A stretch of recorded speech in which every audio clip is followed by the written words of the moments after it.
সালামু আলাইকুম প্রিয় দর্শক, আপনাদের সকলকে আমন্ত্রণ জানাচ্ছি বৈঠকি কথা অনুষ্ঠানে। বৈঠকি কথায় যথারীতি আজ আমাদের অতিথি হিসেবে উপস্থিত আছেন নদী রক্ষা কমিশনের সাবেক চেয়ারম্যান জনাব ডক্টর মঞ্জুর আহমেদ চৌধুরী। ডক্টর মঞ্জুর আহমেদ চৌধুরী, আপনাকে আমাদের এই অনুষ্ঠানে স্বাগত জানাচ্ছি। ধন্যবাদ। জনাব মঞ্জুর আহমেদ চৌধুরী, আমি বেশি বড় ভূমিকায় যাব না। আপনি নিশ্চয়ই খেয়াল করেছেন গত কয়েকদিন এই দেশে কি ঘটেছে। 32 নম্বর বাড়ি, বঙ্গবন্ধুর 32 নম্বরের স্মৃতি বিজড়িত যে বাড়ি, যেটা নাকি আসলে কারো ব্যক্তিগত প্রপার্টি আর ছিল না, যেটা নাকি ট্রাস্টকে দান করে দেওয়া হয়েছিল, সেই বাড়িটাকে ভেঙে ঘুরিয়ে দেওয়া হয়েছে।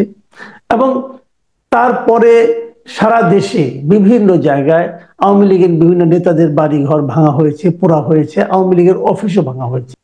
কিন্তু আমি এই ঘটনার শুরুটা নিয়ে একটু কথা বলতে চাই। সেটা হলো যে 32 নম্বর এই বাড়িটা ভাঙার আগে সোশ্যাল মিডিয়ায় রীতিমতো ঘোষণা দিয়ে আহ্বান জানানো হয়েছে যে বুলডোজার মিছিল হবে এবং বুলডোজার দিয়ে এই বাড়িটা ভেঙে দেওয়া হবে। এখন বুলডোজার কিন্তু প্রত্যেকটা বাড়িতেই যে একটা করে থাকে, খুবই যেমন যেমন প্রত্যেক বাড়িতে একটা করে ঝাড়ু থাকে, একটা করে লাঠি থাকে, সেরকম কি বুলডোজারও সব বাড়িতে থাকে? এত বুলডোজার নিয়ে মিছিল কিভাবে আসবে, অথবা বুলডোজার সাপ্লাই কে দিবে? এই ধরনের জেনে শুনেই তো তারা দিয়েছে ঘোষণাটা, এবং তারা দেখলাম ঠিকই বুলডোজার নিয়ে হাজির হলো। তো এইটা কিভাবে সম্ভব হলো? আবার রাষ্ট্র এটা একটা বিবৃতি দিয়েছে, রাষ্ট্রের বিবৃতি প্রসঙ্গটা আমরা পরে আসি। আপনি বরং আমাকে এই জায়গাটুকু বলেন যে এই যে এটা সম্ভব হলো কি করে, এবং এখানে সরকার কেন এই ধরনের একটা নাশকতাপূর্ণ আচরণকে বাধা দিল না? আপনি নিশ্চয়ই খেয়াল করেছেন, এর মধ্যে আজকে সকালে দেখলাম বিভিন্ন দেশের নাগরিকরা, আমাদের টিআইবি দেখলাম গতকালকে বিবৃতি দিয়েছে এবং সরকারের এই যে ভূমিকাকে তারা সমালোচনা করেছে। আপনি সব মিলে এটাকে কিভাবে মূল্যায়ন করছেন? দেখেন যে বঙ্গবন্ধু ভবন 5ই অগাস্টে পুড়িয়ে দেওয়া হয়েছিল, তার ঠিক 6 মাস পরে মাটিতে পুড়িয়ে দেওয়া হলো এবং ঘোষণা দিয়ে এই এটা আসলেই কিন্তু খুবই দুঃখজনক যে এই বাড়িটার সাথে অনেক স্মৃতি, বাংলাদেশের রাষ্ট্র সৃষ্টি হওয়ার অনেক স্মৃতি জড়িত আছে। সুতরাং এটা একটা ঐতিহাসিক বাড়ি। কিন্তু সবকিছু যদি আপনি মিলাই দেখেন আগে পরের, তাতে আপনি দেখবেন যে বাংলাদেশের রাষ্ট্রটা আজ এক গভীর ষড়যন্ত্রের মধ্যে পড়ে গেছে। ষড়যন্ত্রটা হচ্ছে এইটা যে বাংলাদেশ রাষ্ট্রটাকে পৃথিবীর কাছে তুলে ধরা হবে এইভাবে যে এটা একটা অকার্যকর রাষ্ট্র, এখানে একটা জঙ্গিবাদের উত্থান ঘটতেছে এবং সেই সব যে আপনার তার জন্য যা যা দরকার, অর্থাৎ নৈরাজ্যকর একটা অবস্থা এখানে ঘোষণা দেয়া হয়েছে যে এটা ভেঙে দেওয়া হবে, বুলডোজার নিয়ে আসেন, হাতুড়ি নিয়ে আসেন, এবং ঠিক সেইভাবে ভেঙে দেওয়া হলো। সেখানে রাষ্ট্র কি করলো? রাষ্ট্র তার যে নিরাপত্তা বাহিনী আছে, যে পুলিশ চলে আসলো, পরে সেখানে মিলিটারি গেল, মিলিটারিও চলে আসলো, এবং স্বরাষ্ট্র মন্ত্রণালয়, যার দায়িত্ব হচ্ছে রাষ্ট্রের যে কোনো প্রপার্টি বলেন, মাল, জানের সাথে মাল কথাটা আসে, তাকে রক্ষা করা, এখানে তারা একদম নিশ্চুপ থাকলেন। এই যে একটা ষড়যন্ত্র, হলো যে বাংলাদেশ রাষ্ট্রের মুখে কালিমা লেপন করা, এটা একটা অকার্যকর রাষ্ট্র। এই ষড়যন্ত্র কিন্তু গভীরে প্রথিত। এটা ঢাকা, দিল্লি, ইসলামাবাদ, প্যারিস হয়ে ওয়াশিংটন পর্যন্ত আপনার এই ষড়যন্ত্রের জাল বিস্তৃত হয়ে গেছে। আমরা এখানে যদি আপনি দেখেন ঘটনাটাকে যদি একটু বিশ্লেষণ করেন, আপনি দেখবেন যে প্যারিসে বসে এক ভদ্রলোক, আসলে তাকে আমি বলি যে এক হিন্দু রাসপুটিন, পিনাকি ভট্টাচার্য, উনি কিন্তু ঘোষণা দিয়ে যাচ্ছিলেন যে এইভাবে ভাঙা হোক, এইভাবে ভাঙা হোক, হাতুড়ি দিয়ে ভাঙান, আপনার এক্সকাভেটর বুলডোজার আনেন, তার উনি লাইভে ডিরেকশন দিচ্ছেন। পরের দিকে উনি বললেন যে পরবর্তী হচ্ছে যে টুঙ্গিপাড়া, অর্থাৎ বঙ্গবন্ধুর মাজার যেখানে আছে সে মাজার। এখন দেখেন আমাদের এই বাংলাদেশে এই একদল মুসলমান আছে যারা ওহাবিপন্থী, তারা কিন্তু মাজার ভাঙতে চায় এবং মাজার ভাঙে। এখন মাজার কবরস্থান একটা পবিত্র জায়গা হিসেবে মুসলমানরা গণ্য করে, সেখানে যে যদি ভাঙা হয় তাহলে কিন্তু জাতির মধ্যে আরো বড় ধরনের, বিশেষ করে বঙ্গবন্ধুর মাজার যদি ভাঙা হয় তাহলে জাতির মধ্যে একটা বড় ধরনের বিভক্তি, নৈরাজ্যকর একটা ভয়াবহ রকমের অবস্থার সৃষ্টি হওয়ার সম্ভাবনা আছে। আপনি দেখেন যে শুধু যে ঢাকায় 32 নম্বর না, আরো অনেক জায়গায়, প্রায় আমার জানা মতে যে 47টা জায়গায় এই আক্রমণ হয়েছে। এবং সেই সময় ডক্টর মোহাম্মদ ইউনূস ডক্টর মোহাম্মদ ইউনূস এবং তার মন্ত্রিসভা নিশ্চুপ ছিলেন। পরে বললেন যে এখন তোমরা ক্ষান্ত দাও, এখন তোমরা ক্ষান্ত দাও। এখন এই ষড়যন্ত্রের সর্বশেষ সবচেয়ে বড় ভিকটিম হচ্ছে ডক্টর মোহাম্মদ ইউনূস। তাকে প্রমাণ করা গেছে তিনি একজন অথর্ব, তিনি একজন অকার্যকর, তিনি একটা unfit administrator for this country. আপনি এই পরিপ্রেক্ষিতে দেখেন যে আগামী 12-13-তে এই নরেন্দ্র মোদী সাহেব এসে যাচ্ছেন, ওয়াশিংটন যাচ্ছেন, সেখানে তিনি 13 তারিখে তার মিটিং ট্রাম্পের কাছে। এই মিটিং সেট হয়েছে জানুয়ারি মাসের প্রথম শেষ দিকে। তারা ঠিক করছে যে 13 তারিখে, 12-13 তারিখে উনি যাবেন। ঠিক ওই মিটিংকে কেন্দ্র করেই কিন্তু এই ষড়যন্ত্রের জাল বোনা হয়েছে যে বাংলাদেশে এমন একটা পরিস্থিতি সৃষ্টি করা হবে যে পরিস্থিতি তুলে ধরা যাবে। দেখো, উনি পারতেছেন না, এখানে জঙ্গিবাদের উত্থান হচ্ছে, এইখানে এক্সট্রিমিস্ট এসে গেছে, এখানে কোনো একটা দেশ তো এটাকে ভালো বলে নাই, কোনো একটা সংবাদ মাধ্যম ভালো বলে নাই। আপনি বঙ্গবন্ধুর বাড়িকে ধ্বংস করে দিয়ে কি করলেন? শুধুমাত্র দেখাইলেন যে এখানে পুলিশ বাহিনীর কোনো দায়িত্ব নাই, এখানে সিকিউরিটি এজেন্সি, সিকিউরিটি যে অর্গানাইজেশন গুলি আছে তারা দায়িত্বহীন, মন্ত্রিসভা দায়িত্বহীন। এবং এখানে অনেক ধরনের স্লোগান দেওয়া হয়েছে, যেটা মৌলবাদী স্লোগান, এটা মৌলবাদীর উত্থান করতেছে। সুতরাং এই সরকার দুর্বল, এই সরকারের উপর একটা বড় ধরনের চাপ ভারত সৃষ্টি করার জন্য তাদের যে এজেন্ট যে এই প্যারিসে বসে সেই হিন্দু রাষ্ট্রপতি পিনাকি ভট্টাচার্যর মাধ্যমে এই টোটাল জিনিসটা আপনি অর্গানাইজ করছে। কিন্তু আমার দুর্ভাগ্য, আমি অবাক হয়ে যাই যে বাংলাদেশের যারা রাজনীতি সচেতন লোকজন কেন তারা এটা বুঝতে পারতেছে না, কি কারণে তারা বুঝতে পারতেছেন না যে এই লোকটা সকল নাটের মূল, এই লোকটা একটা মানে ভুয়া, মানে ফেক মেডিসিনের ফেরিয়াল্লা। সে এইগুলি যায় একটা এই এই এই অন্য রাষ্ট্রের পক্ষ হয়ে বাংলাদেশে একটা অস্থিতিশীল পরিস্থিতি সৃষ্টি করতেছে। আমরা শেখ হাসিনাকে উৎখাত করছি, এটা তো পিনাকি করে নাই, সে হয়তো এখান থেকে দিচ্ছে, কিন্তু সারা দেশের জনগণ শেখ হাসিনাকে উৎখাত করছে। এখন আমাদের দরকার হচ্ছে যে স্থিতিশীলতা, একটা শক্তভাবে আমরা যেন আইন শৃঙ্খলাটা, ইকোনমিটাকে একটা পথে আনতে পারি, যেন বাংলাদেশ গণতন্ত্রের পথে যেতে চায়। একটু থামাই মানে কি, আমি কিন্তু ইকুয়েশনটা বুঝতে পারছি না। আপনি যে কথাটা বলছেন বুঝতে পারছেন, এই কারণে আপনি একদিকে দায়ী করছেন পিনাকি ভট্টাচার্য, উনি উস্কানি দিয়েছেন, উনি ভারতকে হেল্প করার জন্য ট্রাম্পের সঙ্গে মোদির এই বৈঠকের সময় ভারতকে একটা বাড়তি মাইলেজ দেওয়ার জন্য উনি এই দেশকে একটা জঙ্গিবাদী রাষ্ট্র হিসেবে সারা দুনিয়ার কাছে প্রমাণ করার জন্য পিনাকিটা করছে, মানলাম। তো যদি হয়েও থাকে তর্কের খাতিরে, তাহলে সরকার কেন এটাকে প্রতিরোধ করলো না? তো সরকার কি পিনাকি চালাচ্ছে, নাকি সরকারের উপর পিনাকি এত প্রভাব আছে? না, এখানে বুঝতে হবে যে এই সরকারের ভিতরে বেশ কিছু অ্যাডভাইজার আছে যারা ভারত এবং আমেরিকার তাবেদার। এখন আমেরিকা কিন্তু সবসময় বলে ডোন্ট মেস উইথ ইন্ডিয়া। এই যে কোনো সরকারকে তারা বলে যে ইন্ডিয়ার সাথে তোমাদের সম্পর্ক যেন খারাপ না হয়। এরকম আরো আছে যারা ভারতের কথায় চলে, ভারতের কথায় তারা নিশ্চুপ রয়েছে যে না, বঙ্গবন্ধুর বাড়ি ভেঙে দিলে পরে একটা বিরাট অ্যাচিভমেন্ট হবে। যে অ্যাচিভমেন্ট হয়েছে, ভারতের জন্য অ্যাচিভমেন্ট হয়েছে যে এখানে আইন শৃঙ্খলা নাই, যে উদ্দেশ্য নিয়ে আসছে সেজন্য মন্ত্রিসভা কিছুই বলে নাই। শেষের দিকে এসে তাদের সম্বিত ফিরছে, তাদের ভিতরে তো আছে অনেক লোকজন এসে সম্বিত ফিরছে যে না, এটাকে অ্যালাউ করা যায় না। এখানে যখন আপনি দেখেন গাজীপুরে লোক মারা গেছে, যখন এরকম পরিস্থিতি হয়েছে, আমাদের কি ইন্টেলিজেন্স ব্রাঞ্চ নাই যে তারা কি জানতো না যে এই ধরনের একটা অবস্থা হতে পারে? এই যে সে লোকগুলি মারা গেল, আহত হলো, এটা আমাদের জন্য কি ভালো কোনো কিছু আনলো? ডক্টর ইউনূসের সরকারের জন্য কি ভালো কোনো বার্তা আনলো? আপনার বাড়ি পোড়াবেন কেন? আপনার যে সব অপরাধী আছে তাদেরকে তো আপনি ধরতেছেন না, আপনি তাদেরকে ধরতেছেন না। এই যে 600 কতজন আওয়ামী সন্ত্রাসী, আওয়ামী মানে লুটপাট করছে, অপরাধী, তারা অপরাধী, হত্যাকাণ্ডের সাথে জড়িত ছিল সরকারের থেকে, তাদেরকে পলায় যেতে দিচ্ছেন।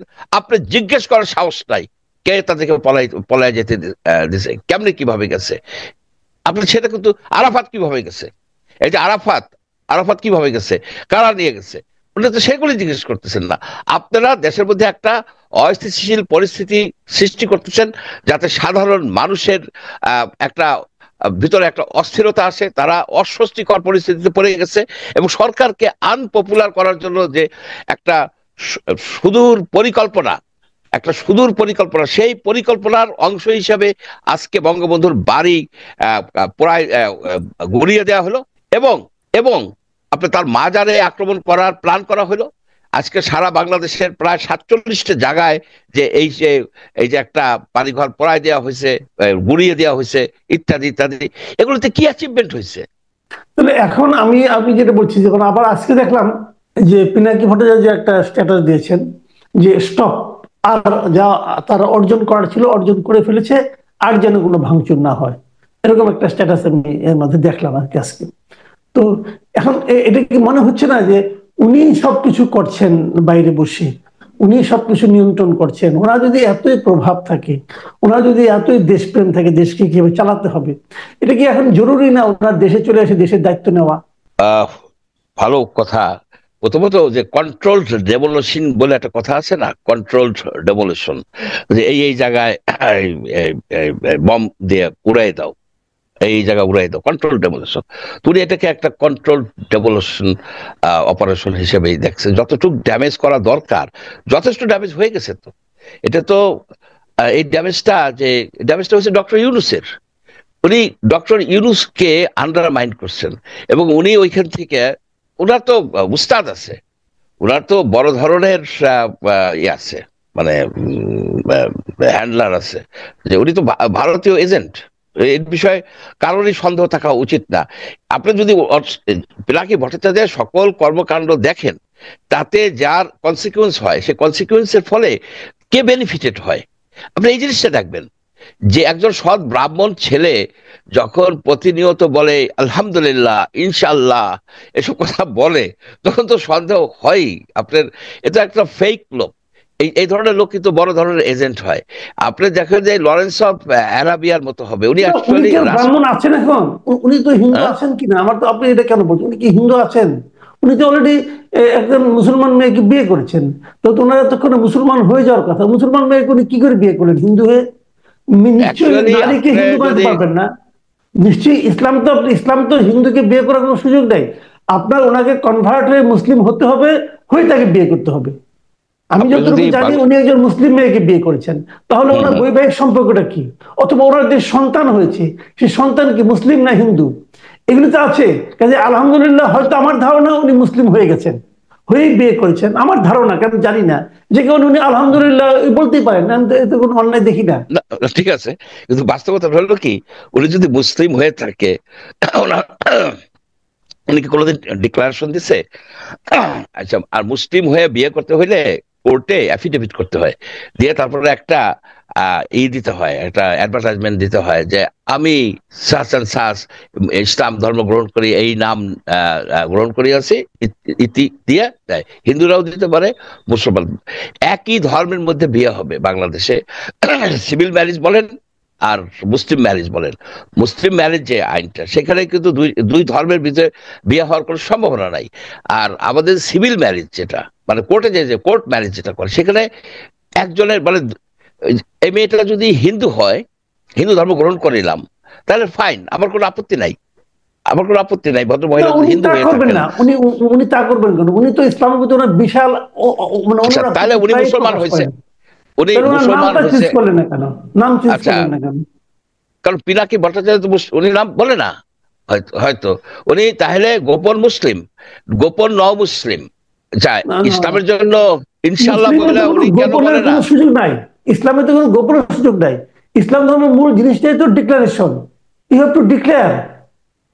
ইসলামের মূল জিনিস, আরবের সেই সময় হযরত মুহাম্মদ সাল্লাল্লাহু আলাইহি ওয়াসাল্লাম সেই সময় যখন জীবন চলে যেত তখন কোনো সময় ডিক্লেয়ার করতো যে আমি মুসলিম। মানে এটা কিন্তু একটা বড় প্রশ্ন। আমি একটা কথা বলি আপনাকে, যেমন ধরেন মোহাম্মদ আলী মুক্তিযোদ্ধা ছিলেন, ওনার আগে নাম কি ছিল? ক্যাসিয়াস ক্লে ছিল। ক্যাসিয়াস ক্লে নামে উনি কিন্তু অলিম্পিকে গোল্ড মেডেল পাইছেন। ক্যাসিয়াস ক্লে নামে উনি কিন্তু সনি লিস্টনকে হারিয়ে ওয়ার্ল্ড চ্যাম্পিয়ন হয়েছেন। তারপরে যখন উনি মুসলিম হয়েছেন, উনার এই বিখ্যাত নামটাকে উনি ত্যাগ করেছেন, কিন্তু ওই নামটা ত্যাগ করে মোহাম্মদ আলী নামে পরিচিত হয়েছেন। যখন তাকে কেউ ব্যঙ্গ করে ক্যাসিয়াস নামে ডাকতো, উনি তাকে মারতেন, বলতেন আমি মুসলিম। মারতো। মুসলিম তো একটা ডিক্লারেশনের ব্যাপার। যদি উনি মুসলিম হয়ে থাকেন, তাহলে উনি মুসলিম নামটা ডিক্লেয়ার করছেন না কেন? ওনার পিনাকি নাম কি ক্যাসিয়াস ক্লের চেয়ে বিখ্যাত কিছু হয়ে গেল? ওনাকে তো বলা উচিত ভাই মুসলিম। উনি তো আসলে একজন হিপোক্রেসি করছেন ধর্ম নিয়ে, এটা তো হয় না। প্রথমত প্রথমত উনি যদি মুসলিম না হয়ে থাকেন তাহলে ওনার বিবাহটা অবৈধ। এ কথা বাংলাদেশের মানে ম্যারেজ এমন আইন একজন যদি লোকের দেখেন। নামে এমন একজন হিপোক্রেটের জন্য আমাদের দেশের লোকজন, মানে আমাদের হুজুররা ওনাকে পীর মনে করছেন কেন? আমরা তো বুঝতে পারি না কিছু। ওই যে আপনার রাশিয়ায় ছিল না, জার নিকোলাসের উপরে প্রভাব বিস্তার করছিল রাসপুটিন। রাসপুটিন সে ছিল এই টাইপের এক মানে মানে কুচক্রী। এই কুচক্রী সকল কিছুর উপরে আপনার প্রভাব বিস্তার করতো। শেষ পর্যন্ত তাকে বিষ খাওয়ানো হয়েছিল। বিষ খাওয়ানোর বিষেও সে মারা যায় নাই, বুঝতে পারছেন? রাসপুটিন। তো এই রাসপুটিন প্যারিসে বৈশা বাংলাদেশকে তছনছ করে দিচ্ছে এবং বঙ্গবন্ধুর বাড়ি গুড়িয়ে দেওয়ার কারিগর হচ্ছে এই এই এই হিন্দু রাসপুটিন পিনাকি ভট্টাচার্য। একে চিনে রাখা উচিত। একে আমি মনে করি কি চিনে রাখা উচিত। এবং আমি মনে করি কি ডক্টর ইউনূসের একটা ডিসিশন নেওয়া উচিত, তার সিকিউরিটি এজেন্সিদেরকে অর্ডার দেওয়া উচিত এর আদ্যপান্ত বাইর করে। কারণ সবচেয়ে ক্ষতিগ্রস্ত হচ্ছে তো ডক্টর ইউনূস। তাকে জাতি পৃথিবীর সামনে প্রমাণ করে দিল যে উনি কোন রকমের এই রাষ্ট্রের উপরে, সিকিউরিটি এজেন্সির উপরে কোন রকমের কন্ট্রোল নাই। এবং কখন দিল? যখন মোদি সাহেব তার ওয়াশিংটন যাওয়ার প্রিপারেশন নিতেছে, এইটা যায় ট্রাম্পকে বলবে যে দেখো দেখো এই বাংলাদেশের বিরুদ্ধে যে গভীর ষড়যন্ত্র, এই গভীর ষড়যন্ত্রের একটা বড় ক্রীড়ক হচ্ছে এই পিনাকি ভট্টাচার্য।